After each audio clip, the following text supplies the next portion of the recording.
Episode 6, Play. I know lots of other ways to take care of you. Don't worry.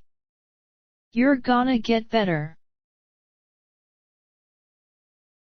The rain had returned while we were in iron-shod firearms R&D. This time it was a seemingly endless drizzle that cut the world down to a 30-foot bubble around us and rendered the ground a layer of slippery muck. It made what should have been a simple trek southwest to the Fluttershy Medical Center a real toil. I wasn't going to discard a single bullet or bit of loot that might contribute to our 10,000 cap goal, though, and with P-21's injured leg and Glory's lack of pockets that left me slogging through knee-deep mud while they trotted ahead. I didn't worry quite so much with my EFS and compass. In fact, with the navigation tag up I couldn't get lost. The rain gave me time to think, which is always a bad thing. 10,000 caps just to find out what EC-1101 was, and once we found out, what then? Diaz was still out there, somewhere. So was Sanguine, who directed him. Then there was Huffington, a city of technology and a city built on its hatred of the zebras. A country within a country, as Glory had described it. A place of secrets. Ugh! I am not a smart pony. Why do I have to deal with all this complicated shit? Stop whining, Blackjack, P-21 said from ahead. I am not whining.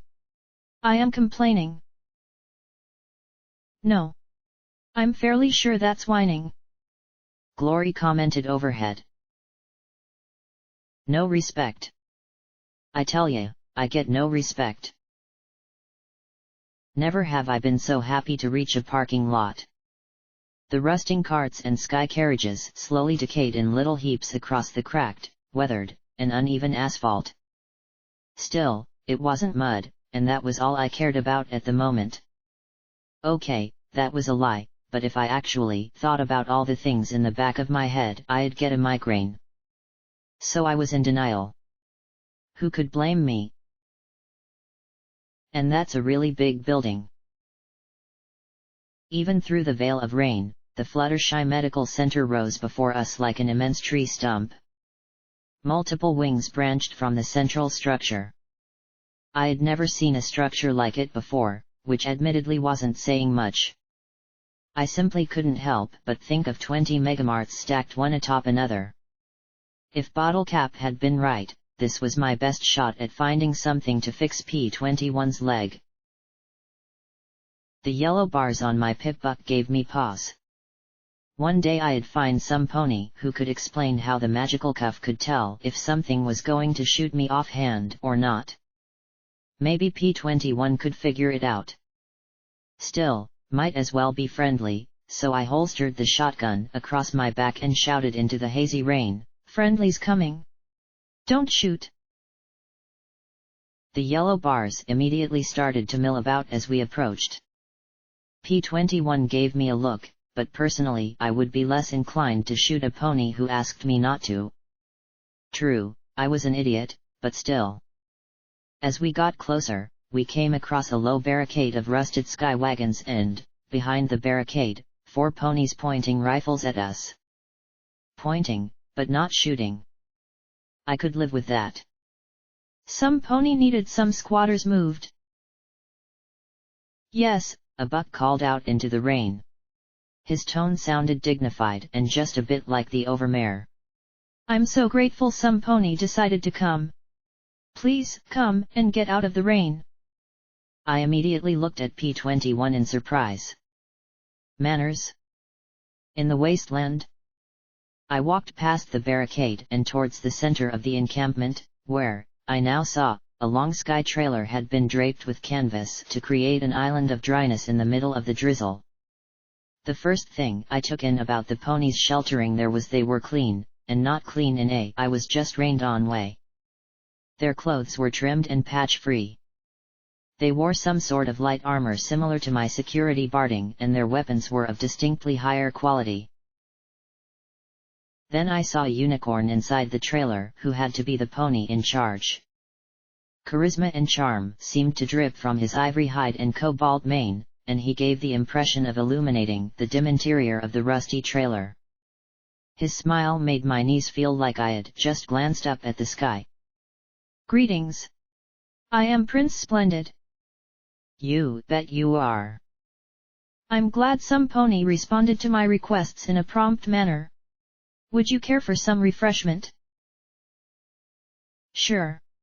Refreshment sounds great. Hot body, manners, and feeding us? This day just got a whole lot better. In fact, I was pretty sure that this was the high point of my entire experience in the wasteland. Heck, of my life. Refreshment involved chilled sparkle cola rad, which had a delicious sharp radish flavor, and more clicks on the radiation sensor, and some fresh carrots and apples. I could only imagine where he had gotten fresh produce from. So, excuse me for wanting to talk business while we eat, but who exactly are we evicting from that building? P21 asked as he batted a half-eaten carrot around his plate. I gave him a sharp glare that hopefully said, "Do not piss off the nice unicorn with the hot flank." Members of the collegiate that have some academic interest in the site, Splendid said calmly, without showing the slightest bit of umbrage. We've tried to negotiate with them, but they've adamantly refused. You know the collegiate? Actually, I didn't. There's nothing in Hoofington that they don't want to study. So we need some pony to convince them to leave until my business is concluded. And just what is your business here? I asked, giving him my winningest, flirtiest smile. True, I had only employed it on midnight with little success. It must be important for some pony like you to be here. He looked at me with momentary consideration, his smile softening before he sighed. My father is old and very ill with a wasting disease. Fluttershy's Ministry of Peace pioneered revolutionary medical technologies and procedures, from simple healing potions to mega spells that could resuscitate entire battlefields. I believe there must be something here that will restore my father to health. Without my father, I fear the society will tear itself apart.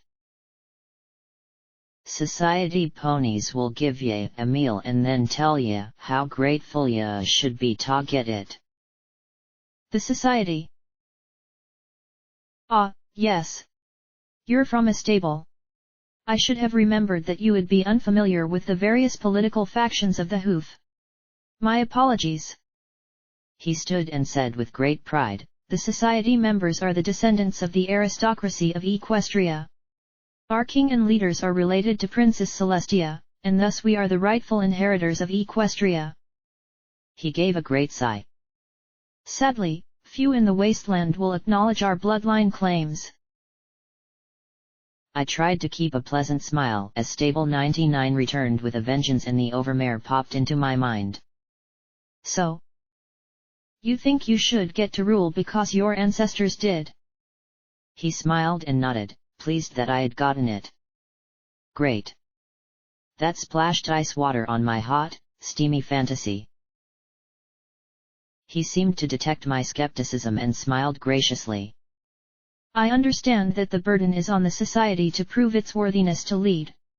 We don't expect every pony in the wasteland to bend knee to us simply because we say so. But for 1,000 years and more Equestria knew peace and harmony under an autocrat. Why should it not be so again? Somehow, the fact we were in a rusty sky trailer drinking 200-year-old soda and finding fresh food a luxury made such a simple nostalgic desire both tantalizing and disappointing. Worse, Prince Splendid seemed to believe every word. So you want access to the clinic? If I can convince these collegiate ponies to let you in, would that be okay? I asked, tapping hooves before me. Things were so much easier when I could just shoot ponies. If I lived, I won. If you can, it would be a miracle, but an acceptable one. We have no argument with the collegiate and their naive ideals. I merely want access to find something to cure my father. Still, a solution with no pony getting killed was preferable. Prince Splendid was a gracious host, but there was way too much awkwardness. I had to admit, I was impressed by what I saw. His ponies were better armed and equipped than most.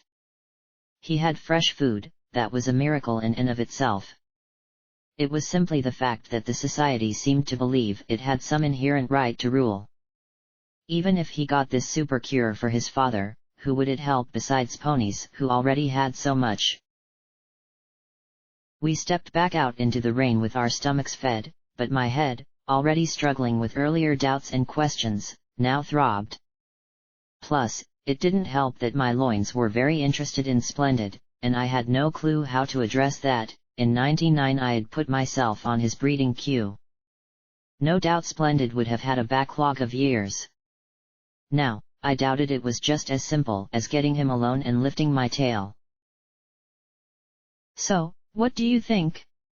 I asked P21, and then frowned as I saw him staring out into space as he limped along beside me.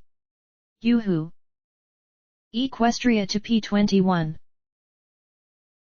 I swished my tail through his field of vision. He blinked out of his reverie, looking embarrassed. Yeah? What? Oh, I think. Ah. I stared in fascination as he actually stammered.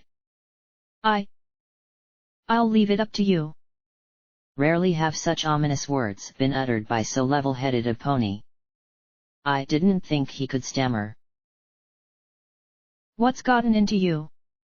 I asked, and grinned at he went even redder. Nothing. I mean, I'm just thinking about what he said to you. He scowled and then clenched his eyes closed. Never mind, he said as he limped ahead of us. What was that all about? I asked Morning Glory. Prince Splendid had been rather gracious to me. Is he jealous? I looked back at Splendid's encampment and then at P21's backside. He was. It explained everything. I couldn't help but nicker. The grey Pegasus looked up at me in confusion and a touch of worry. You're asking me? Good point. We crossed the parking lot, heading towards an entrance surrounded by sandbags. And 2 turrets. Hello. Still, the bars remained yellow rather than red. Hey! Don't shoot! One day you're going to give some pony ideas, P21 muttered. Ponies scrambled at my call, and soon 3 pointed weapons from behind the sandbags. Go away! A buck yelled, his thick glasses looking almost like goggles as he gaped at us standing in the rain. Calm down, I said as I sat. We don't want trouble. We just want to talk. Preferably out of the rain. Are you with the society? He asked at once and then blurted nervously, Tell them we're not leaving. Their beam rifles looked like they'd fall apart with a sharp kick. Those turrets on the other hand. I'm here to talk. If I can work out a deal where no pony gets killed, even better. I said truthfully. My name's Blackjack. Incomprehension. I sighed and added, security.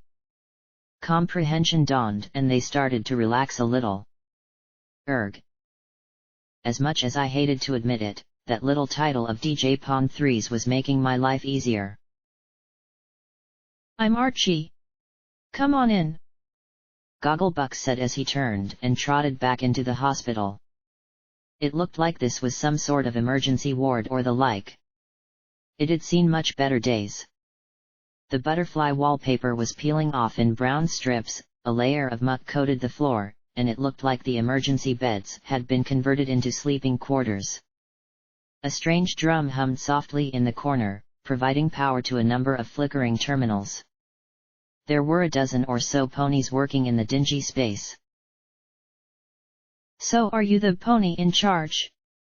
I asked. The brown buck with scraggly black mane nodded. For now.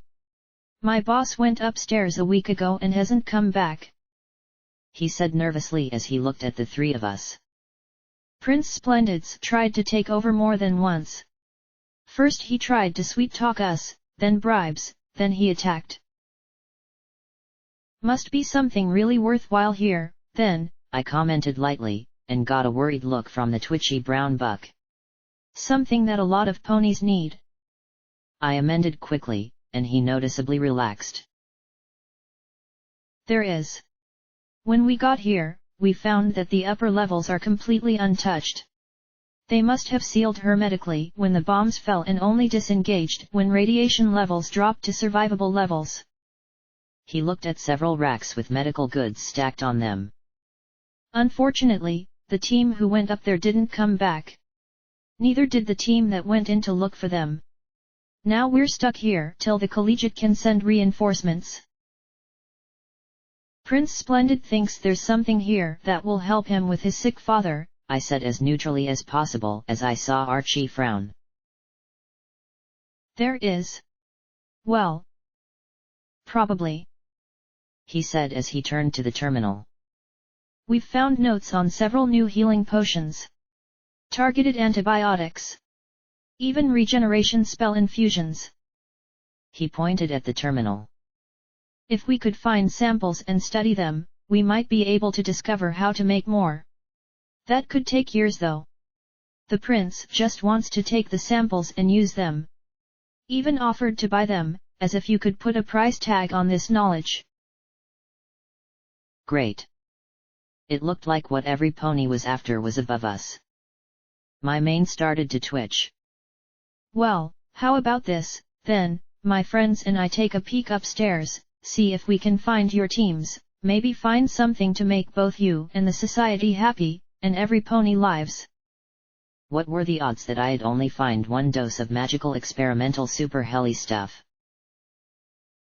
Damn, my mane was itching like crazy. We left the emergency room and walked into the central atrium, stepping into a virtual forest. The interior of the massive structure was hollow, and far above us the domed skylight had shattered, allowing rain and runoff to cascade down into the fountain set in the center of the chamber. Chipped and faded concrete vines coiled up the interior, giving the impression of being within some mythical wood. Butterflies and birds perched, frozen and forgotten for 2 centuries. Glass tubes had once held elegant brass elevators, but now they were smashed or leaned out over the interior. In the center of the fountain rose the bronze statue of a Pegasus pony, one hoof around the shoulders of a young unicorn filly, the other stroking the mane of an earth pony colt. On her shoulder perched an elegant bird. At her hooves, a small rabbit seemed to glare rather insolently out with his forelegs crossed. A plaque at the base of the statue read, "We must do better."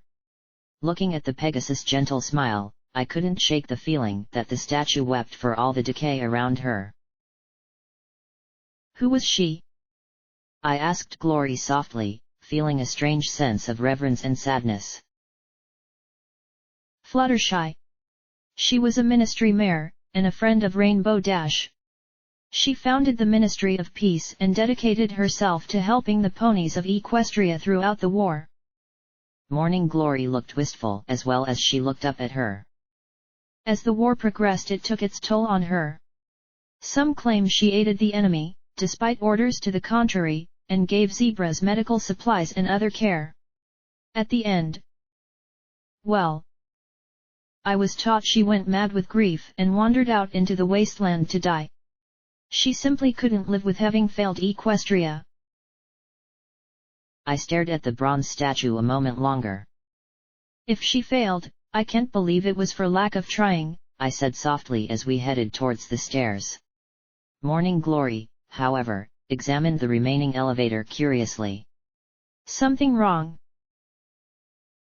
I think it's still functional. It just needs a spark battery and some scrap metal, she said as she pried up a panel in the center of the platform. I looked at P-21. No need to make him climb 10 flights of stairs if we could avoid it.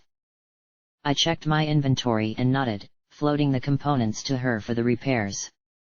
A few minutes later, the brass platform hummed softly inside its tube, and an eerie noise filled the air. "What is that?" I asked as the three of us stood upon the metal disc.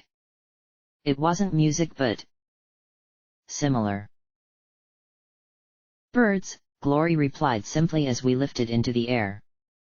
Higher and higher the platform rose, and I suddenly had to clench my eyes tight. There was way too much space around me, and the glass walls didn't provide enough illusion. I levitated out my shotgun and reloaded the drum, checking the wear and tear that had built up over the last day.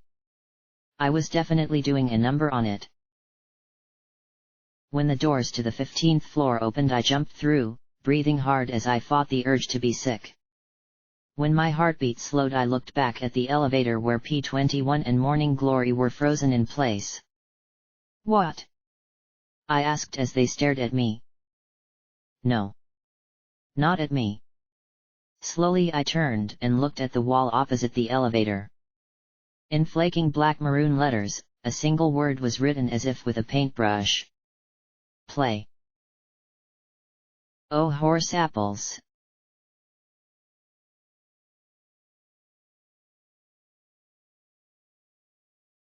Time had stopped as effectively as if I had triggered SATs and simply left it there. My Pip-Buck's chronometer might still mark the time, but every minute felt like an hour. Normally, I'd be bored to stupidity, but here, my every nerve was screaming at attention. Step by cautious step we walked together, me first, then P-21, and lastly Glory watching behind us. The word was painted every few feet, sometimes in elegant cursive and sometimes in wild, broad letters.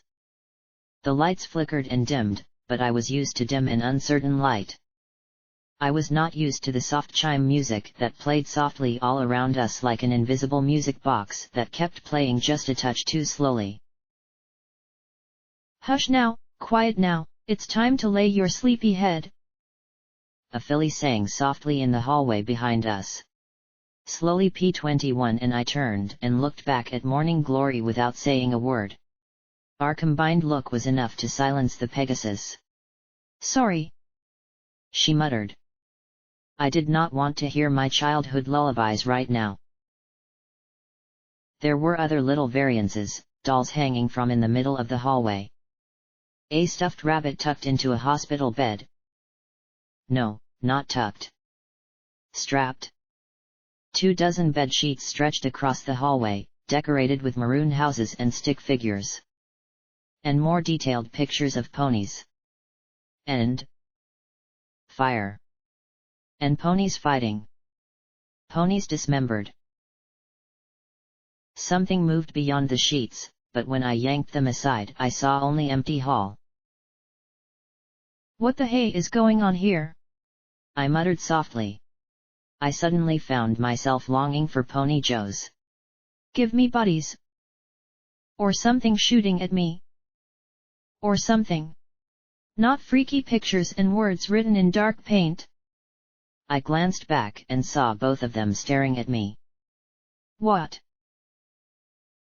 "She doesn't know." Glory whimpered to P-21. "Apparently not," P-21 said as he looked behind us. "Know what?" Glory swallowed. "That isn't paint, Blackjack." She pointed at the black-red letters on the wall. I closed my eyes. Oh, I really wished she hadn't said that. "Right. Of course it isn't." I looked down yet another empty hall and shouted, "Okay. You're officially sick fuckers. Now come out so I can shoot you." Then we heard a soft thump, thump, thump, thump in the hallway ahead of us. A bright red ball bounced down the dimly lit hall towards the three of us. No. Not a ball. It was too irregular for that. It rolled to a stop at my feet, leaving bright wet splotches on the floor. The face on the severed head was a mask of terror. A foal giggled in the darkness. "Cute," I muttered. This head was fresh. "Shit, Shit! Shit! P21 repeated over and over again as he stared down at it. Calm down, I muttered, trying my best not to freak out. It's just ahead. As we watched, a little door opened up and a small mechanical pony trotted out and washed off the smears of blood with rotating buffers on its hooves. It ignored the severed head. Now that was some shoddy programming. Then it turned and disappeared back into its little door. Maintenance robots, Morning Glory whispered as we continued down the hall past empty hospital rooms.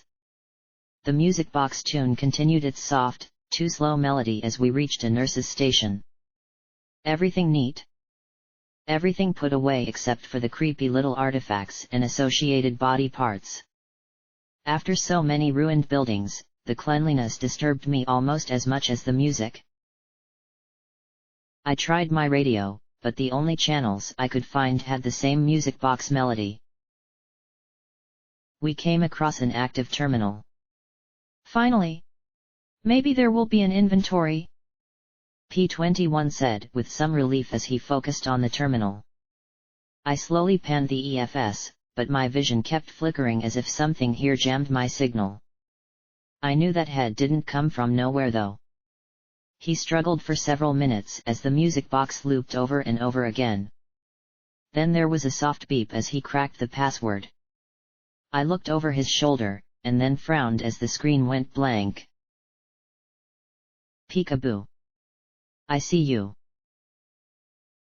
The scream that began to play from the terminal rose and fell at ear-splitting volume.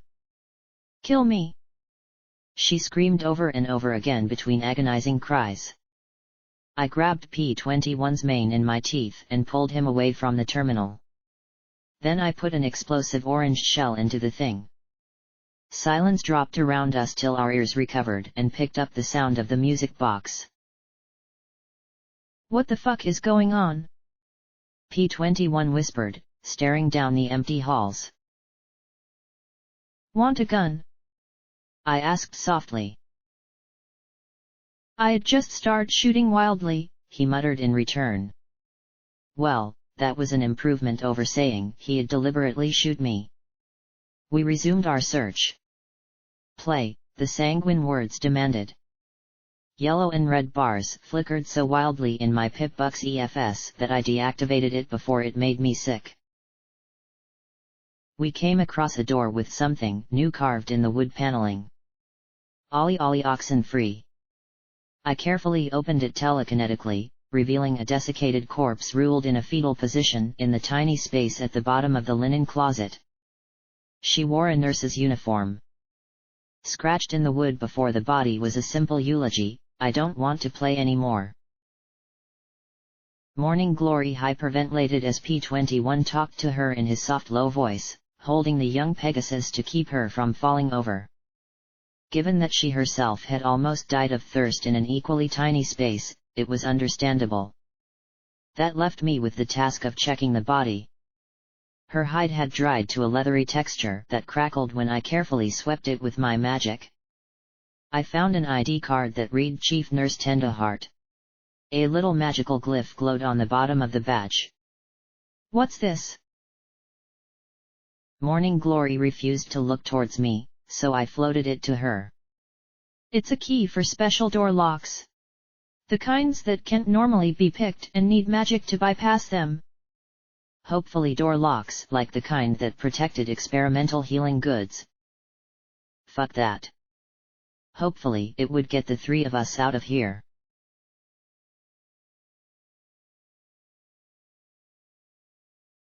Going up a floor hadn't helped. If anything, the scenery worsened. We came across storage rooms that had been raided. A cold room that Glory had described as a blood locker was completely empty. Drained potion containers were stacked from floor to ceiling.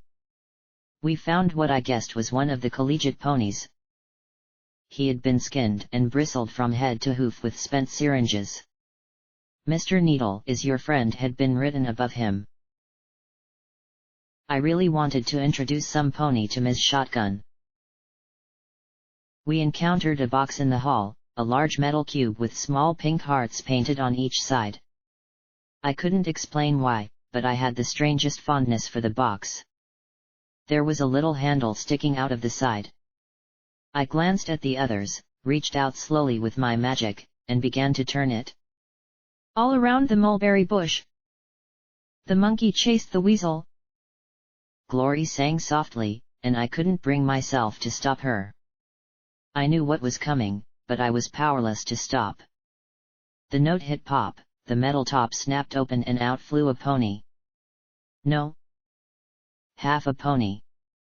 The skinned front half bounced back and forth on a heavy metal spring, front hooves crossed as if hugging itself. Bony wings flopped around behind it. A Pegasus! Gasped Glory in horror. Then the box suddenly played the rest of the tune and there was a second metallic boing as its front legs popped wide and dropped 3 metallic apples. Through reflex more than thought, my telekinesis flung them away as the 3 of us hit the deck. Silence. Silence. Silence. Slowly I lifted my head and carefully turned the nearest grenade with my magic. A hole had been neatly drilled in the bottom of each. Sick for wait. Not sick enough. Run! I yelled as I grabbed P-21 with my magic and scooped Glory up as I bolted down the hall. A few seconds later, the bombs hidden inside the box exploded. The 3 of us landed in a heap. How'd you know? P-21 muttered in shock, blood dripping from a nostril. The only thing more messed up than scaring us with duds is scaring us with duds, letting us have a moment of relief, and then blowing us up with the real bomb. I don't know which concerns me more. That someone thought of that, or that you figured it out. P-21 said with his usual dry smile. I stood and carefully trotted back towards the box, not sure how to take that. I doubted there'd be a second bomb. It wouldn't be as much fun. Far more effective, yes, but whoever the fuck was behind this wasn't trying to kill us. That wasn't the point. I found the Pegasus torso and head. Is he Enclave? Glory glanced at the body, shuddered and looked away, then looked again with a small frown. She swallowed and walked closer. I think so. He's slightly desiccated. Maybe dead a month or so. But we weren't supposed to go anywhere near the clinic. Only near raider nests. So this guy's not with the volunteer corps? No. He must be with security. She said softly. Surprise, surprise. I looked ahead with a scowl. Whatever's in here had better be worth it, I'm in shooty kind of mood.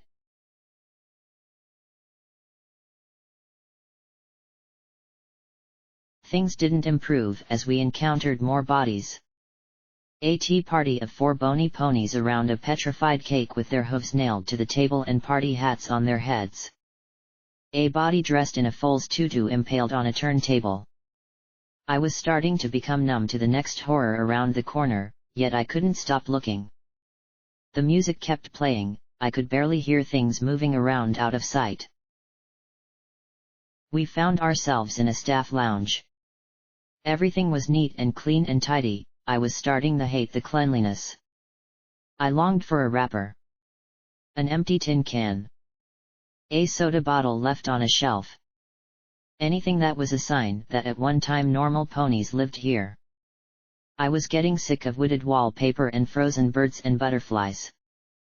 Oh! And grotesquely posed corpses. I longed for the boring grey walls of 99. I used the bits we had to clean out the soda machines, sharing one with each of them. Anything that might have been a personal item was by and large missing. I did find a newspaper clipping posted to the bulletin board. It was so yellowed and brittle I feared even touching it with my magic as I read. The beginning had fallen off, but the remainder I could just make out.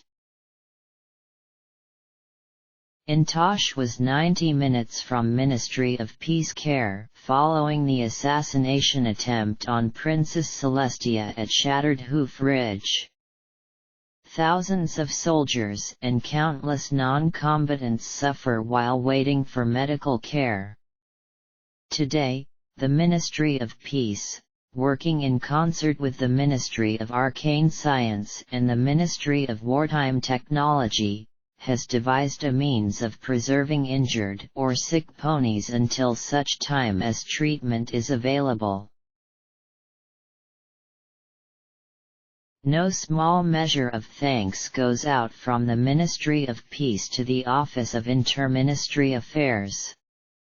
Without their tireless work, bringing together ideas from all across Equestria, we would never have been able to complete this new facility. Countless young lives would be cut short or left to misery. They are a testament to what needs to be done to end this war and open a new chapter for us all. Fluttershy. A means of preserving injured or sick ponies. This is it, I said in excitement. If Splendid can bring his father here, they can keep him alive till the collegiate makes a cure.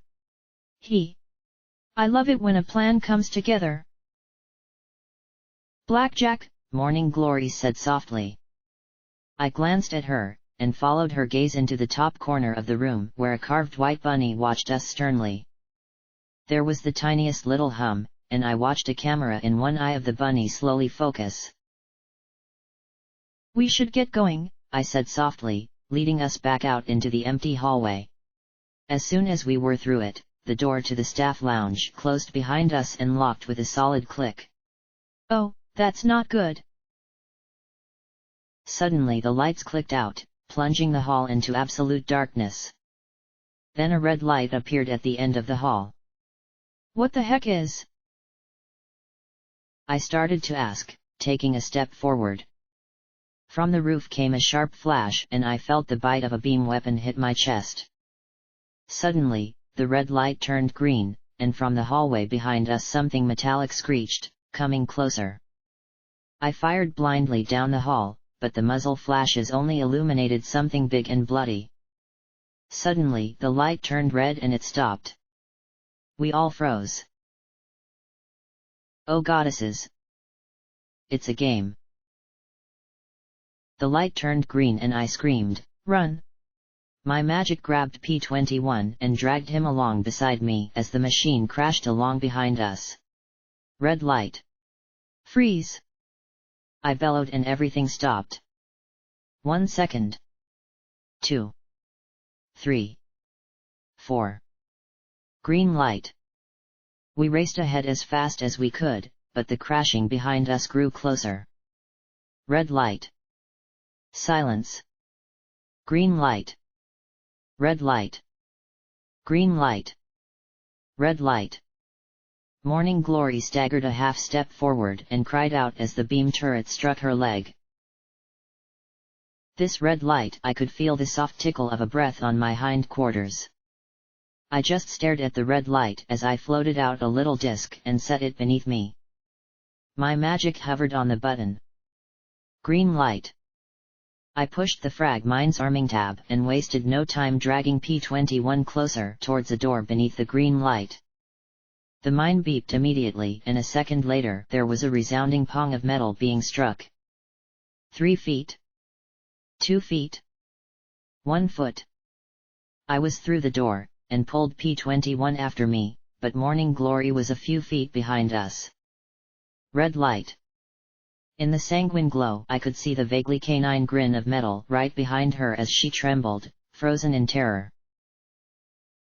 Then the door closed in our faces. Glory! No! Glory! I screamed as I fired several rounds into the door. It didn't even dent.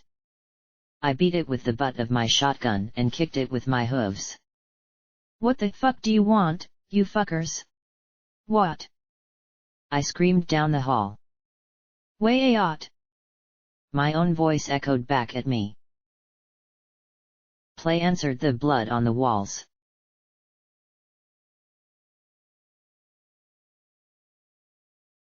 Do you want to come with us? I had killed Scuttle through ignorance. Now I had killed Glory through incompetence. How could I have gone through the door without making sure she had been through first? I had seen her get hit by the beam. I should have known she'd be a few steps slower. I had sunk down with my back against the door, knocking my head against it with the shotgun cradled in my hooves. Come on. We need to keep going. P-21 muttered softly. I levitated the shotgun, shoving it controls first towards his mouth. What are you doing? He stammered in shock, trying to push it away. You said if I ever got another pony killed by being stupid that you would end me, I muttered, looking at my hooves. Time to make good on it. I'm not going to kill you for this, Blackjack, he said softly. This wasn't your fault. I'm the leader. Whose fault is it if not mine? Whatever sick fucker is behind this, he replied. I didn't move, still just trying to give him the gun. His stoic mask crumbled as I saw fear creep into his features. Blackjack, I can't do this without you, he said softly as he sat down beside me. Either I'm incompetent or I'm cursed. Either way, you're better off without me, I muttered. Is this it? Is this the part where the wasteland breaks me? I don't know what to do and I keep getting ponies killed that don't deserve it, I whispered. P-21 sighed, hugging the shotgun with his hooves. I don't know what to do either. If there isn't a terminal or a lock, I might as well be back in 99. I'm so scared right now that the only thing I know for sure is that I'm going to die, and it's going to be ugly. I'm not you, Blackjack. I might be smarter than you, but I'm not as brave as you are. It hurt so much, but what could I do? Give up and die. That was the easy out. The contemptuous way out. Give in to hatred and just kill and kill and kill? That was so tempting right now. A bloody part of me craved it. Kill the collegiate, take their stuff, kill the society ponies and repeat the process. Kill, take, and never feel again. It was a more thrilling form of suicide. You keep going, knowing that it will never be enough. You spend every second trying to make it right, knowing you never can. Slowly I reversed the pull on my horn and took the gun from him. I rocked forward and stood. I wasn't quite done just yet. Despite everything, despite the fact I was not a smart pony, a plan crept out of my meager brain. Worse. I was looking forward to it. P-21. You're 10 times sneakier than I am. You know terminals. You can open locks and get where you need to go. Somewhere in this place is someone controlling everything. You've got to shut them down. I passed him the key card. You're splitting us up, he said flatly. You know nothing good can come of this, Blackjack. It's the only way I can think of. Together we're a big target. Alone, you might be able to shut them down. I'll be a nice, big, stupid pony to keep their attention, I said with a grin. I tried to keep it as I added, you might also find Glory. You really think she might be alive? No. I'm not going to give up hope just yet. Giving up hope was so 10 seconds ago. Just do what you do best and leave being a decoy to the not smart pony. You're not stupid, Blackjack, he said quietly, then caught my arched brow. Okay. Well. Good luck. I loaded up the drum with orange shells and spun it once loudly as I trotted in the opposite direction. As I trotted I felt an old song nibbling at the back of my mind. I started to hum the tune as I slowly smiled. It was phenomenally stupid, but that was something I excelled at. You put your right hoof in. You put your right hoof out. You put your right hoof in, and you shake it all about, I sang, tired of the music box playing in the background. Okay, it was more shouting than singing as I charged down the hallway. You do the pony pokey and you turn yourself around. That's what it's all about. I paused and grinned as I heard the music box cut off, replaced by the very tune I was singing. That's it, you sick fucker. Pay attention to the crazy filly with the shotgun. You put one shell in. You take another one out. I shouted as I blasted another bunny camera. You load another shell in and you blast it all about. You do the pony pokey and take the fuckers out. That's what it's all about. Move fast, shoot, and shoot some more. If a turret popped out of the ceiling, I popped it before it got to fire more than twice. Don't think. Don't let the fucker mess with me with spooky fucked up shit. Shoot. Shoot. Kid. I froze in the hallway, and the music cut off as if with a knife. The foal stood there in a strange pink dress. Her lavender hide sported a massive scar running up her side and disappearing into her pink mane that fell across her eyes. Her mouth was sewn in a grotesque grin as she stood before me in a doorway. Shoot, Blackjack. Play. She whispered without moving even her lips. Shoot her. Do you like my costume? Slowly, she tilted her head up towards me. Shoot, shoot, shoot. Her mane fell aside, revealing two red lights for eyes. Her mouth wasn't sewn in a grin. It was sewn shut. I wanna be a unicorn. She hissed. The gun shook in my magical grip as my focus wrestled with what was before me. Can I be you? The shoulders of the filly ripped as two metallic tendrils burst from her shoulders. A razor-sharp scalpel gripped and one slashed across my face, and I barely blocked it with my pip buck. The shotgun roared, and the shell struck the filly in the face. The lavender hide ripped like cloth, revealing the smoking head of a small maintenance robot within the sewn-together skin. I put a second round into it and it crackled softly before collapsing. Tag! I shouted down at the thing. You're it! We're it! A voice whispered down the hall. We're it! In the dim light I saw two red eyes looking at me. 4. 6.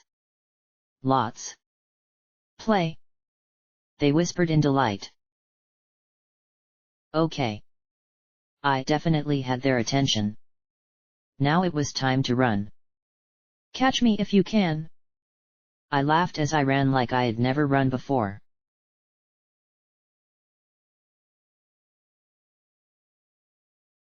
I had no idea if I had evaded the abominations, if they had gotten bored, or if they were setting up more games. I had moved up a floor, and there weren't any more hospital rooms. This floor was for surgery. The lights kept flickering on and off, making me jump as portions appeared and disappeared. The music had returned, this time a cheery tune about cleaning up winter. Not only was it creepy, it muffled what little noise the abominations made as they moved.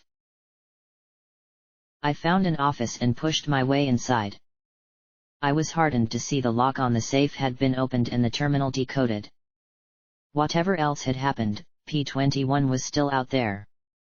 The safe held a few healing potions and some gold bits. I walked behind the desk, setting the shotgun down in front of me. The specialty shells had one downside I hadn't realized: they wore down my weapon like mad. I really didn't want to try and fire it again if I could help it. Not without some significant repairs. That left me with the automatic pistol from the weather station and Folly, which had no bullets. Carefully, I took out the pistol and loaded the blue spark rounds interspersed with normal lead rounds. This office had been thoroughly trashed, but I really couldn't tell if this was the result of the abomination's vandalism or if the owner had just been particularly sloppy.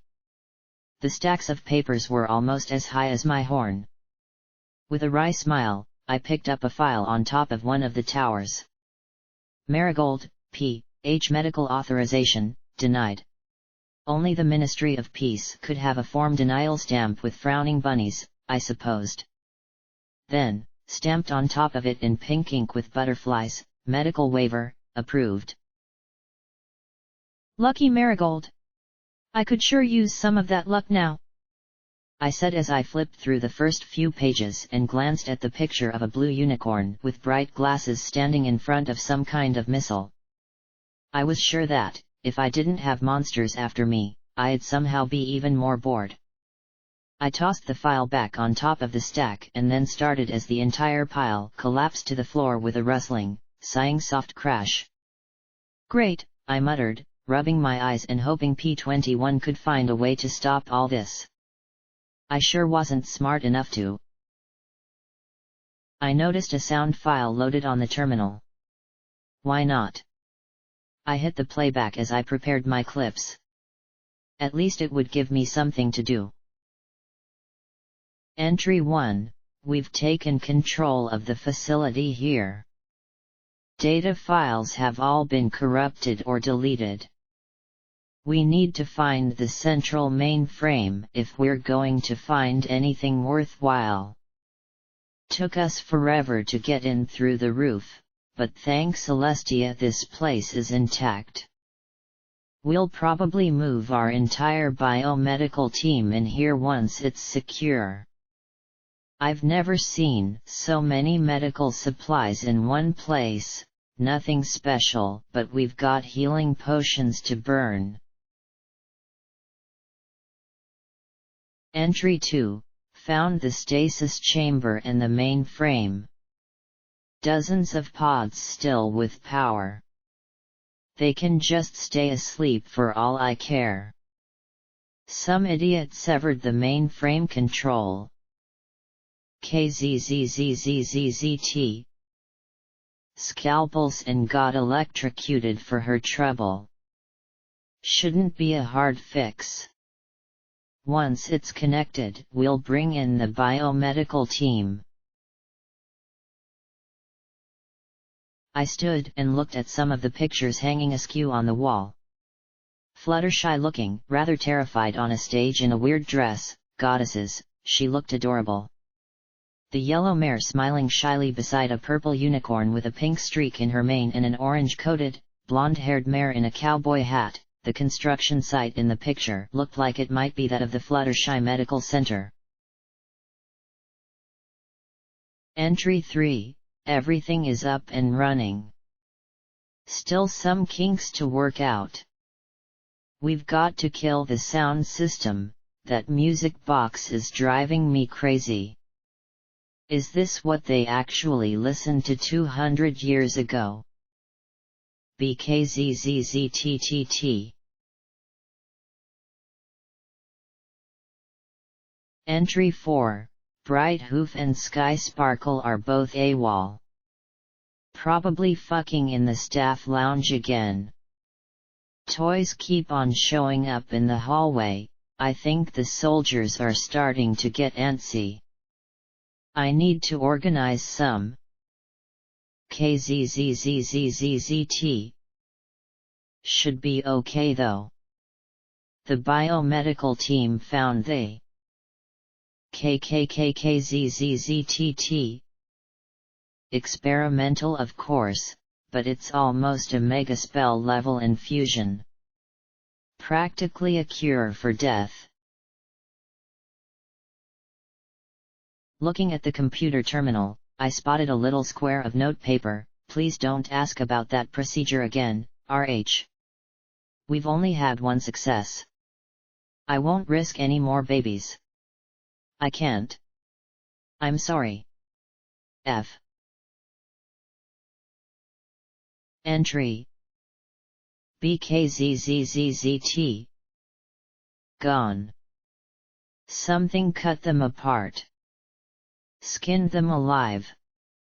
They were Posed. It's got to be morn. KZZZZT. Or ni. KKKZTTTT. Find them, they're arrested and command can figure out who to shoot. Fuck it.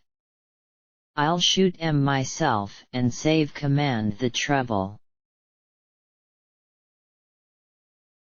SKZZZZZZT. Roof access is sealed. The biomedical team is just gone. Somehow he took them out. He's the only one not accounted for. Somehow he got control. KZZZZZTTTT. Fuck. I'm tired of this game. How the fuck could anyone in my team crack this hard? ZZZZZZT. Tired of playing. I finished loading the last drum and clip for the shotgun and automatic pistol, shock rounds in the latter, slugs and explosive shells in the former. Then the recording started screaming. I didn't pale or freak out or shoot the terminal. I simply sat there a moment listening to the screams. Then I stretched out a hoof and clicked it off. I loaded a clip into the automatic, worked the slide, and walked to the door. I stood in the hall, looked left and right, and then shouted at the top of my lungs, "Playtime!" It started as a whisper. Then a mutter. Then a roar. Pick a hall. Any hall. I started running, but I was done with running away. Keeping the automatic in a careful grip, I fired the rounds ahead of me at any nightmare stepping into my line of fire. The maintenance robots sparked and jerked, ripping apart the skins that had been sewed around them. "Bad pony!" they cried as I used sats and dumb luck to chew my way through them. I paused only long enough to smash in their heads with the baton, just to make sure they didn't start moving again. "That's right. I'm a bad pony. And I'm coming to spank you!" I yelled out, half mad and all furious. I giggled as I saw some turn and totter away. "That's right.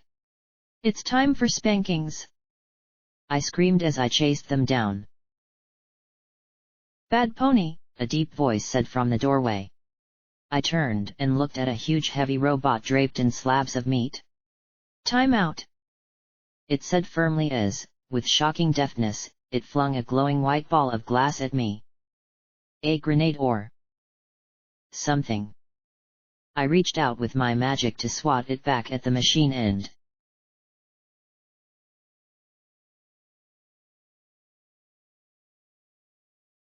What the fuck was going on? Why couldn't I move? Why couldn't I talk? Why couldn't I scream? Instead, I was lying on a couch and reading a newspaper about the continued outcry over the assassination attempt at Shattered Hoof. It was as if I had somehow been shoved into this strange mare resting on the couch. The only thing vaguely familiar was a pip buck, a far fancier version than my own, strapped to her hoof. A white mare with graying pink hair stood behind the desk in an undamaged version of the office I had just been in. She had a bright red cross on her flank and a white lab coat draped over her shoulders and forelegs. She fidgeted with her pencils on her desk, nudging them back and forth. I looked over at her. "Calm down, Dr. Redheart." "Calm down? How can I calm down, Garnet? She's coming here." She tapped her hooves against the desktop. "It is her hospital, after all," Garnet said, and I could feel her smiling. Redheart sighed, frowning. "Still, I can't believe she really went straight to the ministry mayor for this. I thought all objections had been dealt with. How could she bring this up now?" "I'm more impressed that the ministry mayor is coming all the way here to talk with her about her reservations. It can take days to arrange a conference with Applejack or Rarity. And forget Rainbow Dash or Twilight. The pony I was inside and folded the paper, her sparkling red hooves glittering from her pony pedicure. They're almost inaccessible, even for the OIA. Are things that bad? I hadn't heard. Red Heart said in concern. My host waved a glittering hoof dismissively. Oh no. I wouldn't say things are bad. Just tense right now. Everything would be so much easier if we could just disband the Ministry of Awesome and tuck whatever she's doing into the Ministry of Wartime Technology. But Luna won't hear of it. Then the door opened and admitted a purple mare with smiling flowers on her flank. She had wrinkles around her eyes and her hair was completely grey. The two mares looked at one another with clear dislike. And yet I could tell it'd once been the foundations of friendship between the two. No pony shows that much regret without having lost something dear. Cheerily. So good to see you again. How are things at the Education Bureau? My host inquired, rising and giving a polite hug. Cheerily seemed quite relieved to have some pony to talk to. Things are, well, like they are everywhere, I suppose. Thank you for working with the Ministry of Image for us, Garnet. Sometimes it seems we always get bumped down the priority queue. If it wasn't for your help, we'd probably never get the materials we need. Then Cheerily frowned. Though, could you please tell them that the Ministry of Peace's schools don't need their more creative history books? I received a text telling how ancient zebras drank blood and practiced ritual pony sacrifice. Ah, yes. Sometimes the Ministry of Image can get a touch inventive with their textbooks. I didn't have a clue what they were talking about. If zebras didn't drink blood, why say they did at all? Since I couldn't get off this ride, though, I thought I might as well pay attention to it. Then the door opened and all the talking stopped. I had seen her cast in bronze, now I was seeing her in flesh. The yellow Pegasus may have been smaller and less dramatic than her statuary counterpart, but as I watched I couldn't shake the grace and beauty and aura of kindness that seemed to radiate off her. She greeted every pony by name, shook hooves, and talked with clear sincerity and interest. Just touching her hoof made me feel special, and it wasn't even me. Once everyone settled into a little circle, Red Heart immediately spoke to the purple mare beside her. I know you've had second thoughts, Cheerily, but we're already committed to their use. Red Heart. We can't use these devices yet. We don't even know all the spells that have gone into them. Cheerily looked across at me as she said that. We have no idea what the long-term effects will be. She turned to Fluttershy. You need to stop until we're sure they're safe. I know that you're upset, Cheerily, but we've tested them for 3 months with no ill effects, aside for a few complaints about boredom. The mature mare's tone reminded me of Mom saying trust me. You've tested them on animals and adults.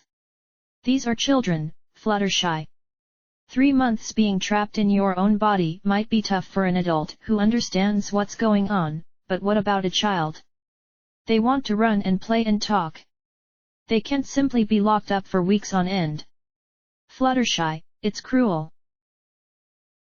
Then Fluttershy spoke in a soft and gentle voice. Are you saying I should leave children to die when I have a way to keep them safe and alive until they can be healed? At that instant I knew that Cheerily was screwed. Cheerily paused and then let out a struggling, no. But Fluttershy. Tell me that I should let children die and I will stop the use of the pods right now and start long-term testing. A year at least. Fluttershy said in that soft, reasonable voice. A pony would need a heart of stone to say those words. Fluttershy, I don't want any colt or filly to die. You know I don't. But I know kids. I know this isn't an answer. I know children too. No, Fluttershy. You like kids. You don't know them. You never even had one. Cheerily cut off at a soft gasp from Redheart. Awkward silence. I'm sorry. Fluttershy simply closed her eyes as if bracing against an inner hurt. Cheerily looked horrified at what she had said, but the words were spoken. More silence. Then Fluttershy spoke softly, Me too. I'm sorry, Cheerily, but I can't delay using something I know can help. Slowly she stood. Excuse me. Damn it. Why did I say that? Cheerily asked with a snotty sniff. I saw the specter of Redheart and Cheerily's friendship appear as the former walked over, bit a box of tissues, and offered one to the other mare. She took it and blew her nose. Don't worry, Cheerily. It's not as if the children will be left alone. They'll have constant interaction with the staff, me, family, and teachers. They won't be neglected. Redheart assured her. Most of the time they won't even be awake. We can keep them sedated and dreaming sweet dreams until they can be woken up. Beautiful dreamers. That's what I'm afraid of. Children don't stay children forever. They always become something else. The purple mare rose and quietly left the room as well. Redheart shook her head. I'm sorry you had to see that. She put the tissues away and looked to me.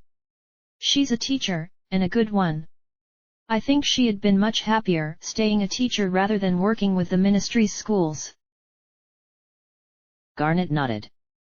I can appreciate her concern. I'm glad she hasn't found the report of the subjects developing resistances to the sedative over time. Certainly 20 years is a long time, though. It's not as if we'll keep them in stasis for centuries. She was right about there being some confusion regarding the spells involved, though. Some of the nursing staff is concerned. There was a memo about spells from the Ministry of Image being involved, but that couldn't be right. No. I'm sure that it was an error, Redheart. Some days we can't tell what's coming out of the Ministry of Technology and what's originating with the Ministry of Magic. We just do our best. Still, we're quite glad to see the Ministry of Peace going ahead with the facility. I'll try and get more specifics sent your way. Thank you, Garnet. I appreciate it. Oh, don't worry about it. Oh, just a heads up that Robronco will be here to tie the maintenance robots into the system mainframe. Once their control system is linked to the bots, your nurses shouldn't have to worry about them causing messes.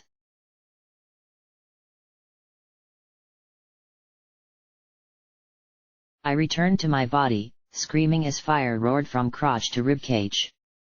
I lay on my back, strapped to an operating table, pulling against the restraints on my limbs. Overhead, a robotic spider on a white boom hovered over my body. Little scissors were slowly snipping open my belly as I screamed and thrashed against the restraints. You fuckers! I hissed through clenched jaws as spit ran down my chin.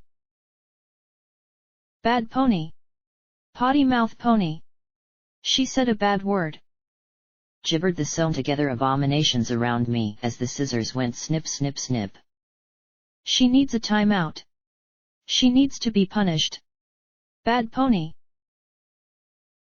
The children were sleeping. All around the perimeter of the room were metal pods with observation windows and padded interiors. At least 40 was the best count I could make under the circumstances. In the pods were foals. Some were missing legs and eyes. Others appeared burned or worse. Others appeared intact, so I could only guess they suffered from some internal disease or condition. They all lay so still they might as well have been corpses. Each had a tiny monitor with zigzagging lines on it that was too far beyond my intelligence level to understand. The cables all ran to a central drum decorated with a dozen terminals. Running from this drum was a thick cable that disappeared into the floor. Blackened marks showed where the hoof-thick connection had been mended. I wouldn't scream. Crying was unavoidable, but that helped me focus. What do you want? I yelled as I focused every bit of magic on the scissors and pushed the arm away, leaving the foot-wide incision. Mommy. Play. Die. Live. Cry. Hug. Blood. Mommy. Please. Cookie. Fuck. Daddy. Pain. Skin. Mommy. Toys. Puppet. Doggies. Birthday. Outside. Home. Die. Kill. Costume. Sleep. Hurt. Out. Play. Die. The robots around me chanted. "We're not going to leave them in stasis for centuries," Garnet had said. What if they were left anyway? How many years had it taken before the children became resistant to the sedative? How many more before the handful of survivors had been unable to keep the children focused? How long before they went mad and sought ever bloodier and more terrible games? Some pony, Red Heart I suspected, had cut the connection between the repair bots and the facility mainframe. They had sat here alone, incapable of any interaction at all. Unable to sleep. They couldn't even kill themselves. Then the Enclave arrived and connected the mainframe again. The children had resumed their games, honed after decades of being trapped within themselves. Now I was next. My telekinesis pushed against the medical robot as I clenched my teeth so hard that I felt a tooth crack. It wasn't enough. A three-fingered hand reached in and pulled out a loop of gray-pink intestine like a thick noodle. I wouldn't scream. I might choke on the vomit rising in my throat as I felt inch after inch slipping out. Then I heard the sharp crack from near the roof and the air vent tumbled into the room. Glory poked her head in, eyes wide, teeth clenched on her beam pistol. Right now she was a more welcome sight than Splendid stepping out of a hot shower. Bad. Bad. Bad ponies. Bad. The robots chanted as the medical arm released my guts and reversed to slam itself against the grate. Glory leapt into the air, circling the arm as she looped above me. All eyes were on her, except for mine, which noticed the small blue shape of P-21 slip in through a door. Carefully he picked his way towards the terminal. Glory wouldn't be enough. I lifted my head and looked at the buckles on the straps holding my limbs. Pain made the world black out around my edges of my vision as I fumbled with my magic. One of the buckles came free. Then another. Then another. Slowly I kicked myself free as the abominations surged forward. Bad ponies. Bad ponies. I sat up, spotting my shotgun. I could make out the orange shells in the drum. I levitated the gun to me and slowly rolled off the table. And then I discovered something truly disturbing. I could either handle the shotgun or hold my guts in, and I wasn't doing the latter. A hot, wet slipperiness moved out of me combined with a sensation that made me want to put a shell through my skull. It was only 20 feet to my target, but that was the longest 20 feet of my life. P-21 typed desperately. Glory flew desperately. I tried to walk desperately. Had the abominations realized what I was trying to do, they could have stopped me easily. I think they just took glee in watching me struggle. Maybe they thought I was trying to help P-21 or run. Instead, I staggered my way to where the cable emerged from the rear of the machine. Suddenly, my intestines went taut and I almost blacked out again. Would you mind getting off my guts? I croaked. The cable was thick. Even with the explosive rounds it'd take me several shots to chew through. The shotgun didn't have that many shots left in it. That was okay. I only needed one. I grinned back at my abomination audience. Playtime is over. I ejected the drum and kicked it underneath the cable. One round remained in the chamber. I pressed the tip of the shotgun to the ammo drum and fired. The explosion was barely equivalent to a grenade, but it did the job. The cable snapped once more as I was showered with shrapnel. With a soft hum, the arm froze in its pursuit of glory. The abominations froze in place, puppets with their strings cut. The zigzagging lines went crazy as darkness finally caught up with me. Ha, crazy kids.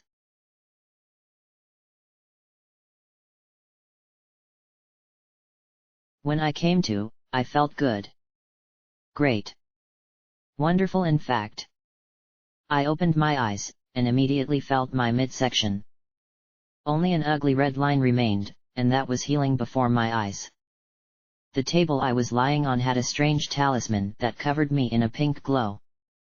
Some kind of regeneration magic pulled my torn body together. Oh, good. You're awake. Glory said from beside the table. The Pegasus looked like she needed a few days' sleep and a few years of therapy. Maybe we could get a 2-for-1 special. Oh good. You're alive. I replied, and got a little smile in return. I looked at the strange egg-like talisman. Please tell me there are more of those. There are more of these, she replied softly. Oh thank goodness, I began, then saw her looking away. There really aren't more of these, are there? You told me to tell you. But I shut her up with a hug. I thought you were dead. I was so sure I got you killed. I said as I hugged her tightly. How'd you get away? Red light, she said softly with a little shiver. It went on and on. I think they were paying attention to you on the other side of the door. The vent was right above me, so I shot through. They called me a cheater.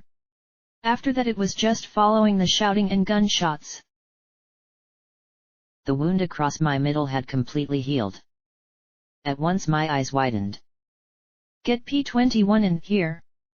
We can heal his.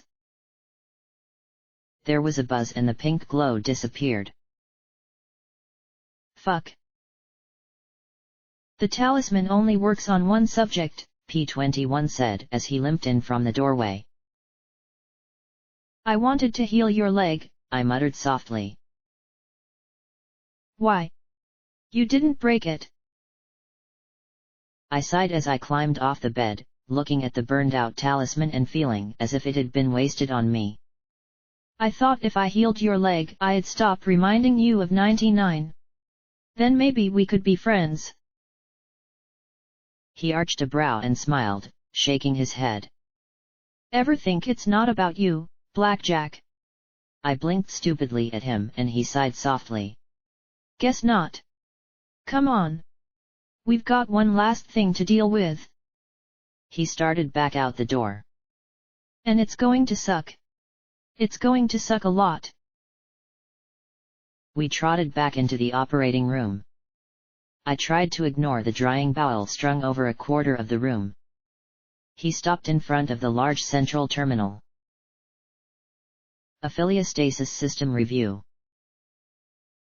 Current patient survival prognosis, 0.00%. Patient intercom system, error. System disabled. Terminate power, Y/N? No. No no no. Fuck no. Fuck. I yelled as I looked at the pods around me with their wildly zigzagging readouts. I could imagine their screams as they were locked up once again. I rounded on P21. I'm not killing 40 children. Are you out of your mind? No. I'm not. He replied as looked at the terminal. We have two choices, we leave them in stasis, or we shut down the whole thing and they die. Wake them up. See if they're crazy. I could kill crazy fools. I hoped. Oh goddesses, did I actually just think that? We can't, Blackjack, Morning Glory said softly. They were dying when they were put in the pods. They're still dying. Some wouldn't last a day, according to their records. If we leave them? Maybe. I don't know. Maybe someday the Enclave can do something to help them. P-21 shook his head firmly as he looked at the wide-eyed Pegasus. The Enclave lost a biomedical team to these kids. And they've been trapped here for 2 centuries. Are you willing to leave them trapped, again, on the hope that someday they might be able to be saved? He sighed. I told you this would suck. Why are you asking me? I said softly as I looked at him. Because there is no right answer here. Because she's right.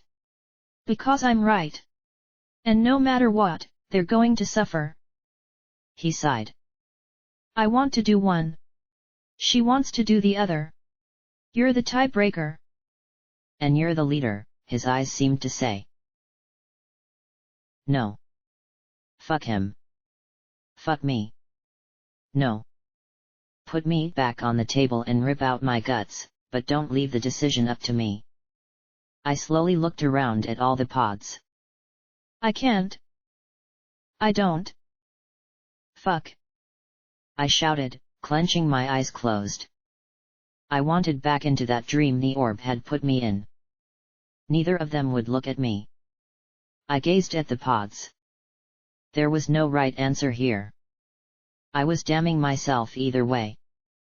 I thought of flipping a cap, but what if it came to the shut-off and I tried for 2 out of 3? Or vice versa? Damn me. Damn me. Slowly I straightened as I looked at all the pods. I don't know if you can hear me, or understand me. I don't know who any of you are or what you want. I only know you didn't deserve being trapped like this. I'm sorry. I whispered as tears ran down my cheeks. I don't know. I don't know what's going to happen yet. Where I'm from, when you die, you just go away. I sniffed as I bowed my head. I hope that if you do go somewhere, I hope that it's someplace better. I turned and looked at the terminal. Y and enter. The hum of fans died one after another as I murdered 40 children. I swallowed, knowing there was no forgiveness possible for this, and sang softly, Hush now, quiet now. It's time you lay your sleepy head. Hush now, quiet now. It's time to go to bed. I choked, but then Glory sang after me, Drifting off to sleep, leave exciting day behind you. Drifting off to sleep. Let the joy of daylight find you. She was falling apart as badly as I was. The only light in the room was the jagged readouts on each pod that became less and less erratic till they became flat lines. P-21 then shocked us both as he raised his voice and finished, Hush now, quiet now. Lay down your sleepy head. Hush now, quiet now. It's time to go to bed. With that he bowed his head as well as I sank to the floor. Finally the flat readings winked out one after the other. Damn me. Damn me. Damn me.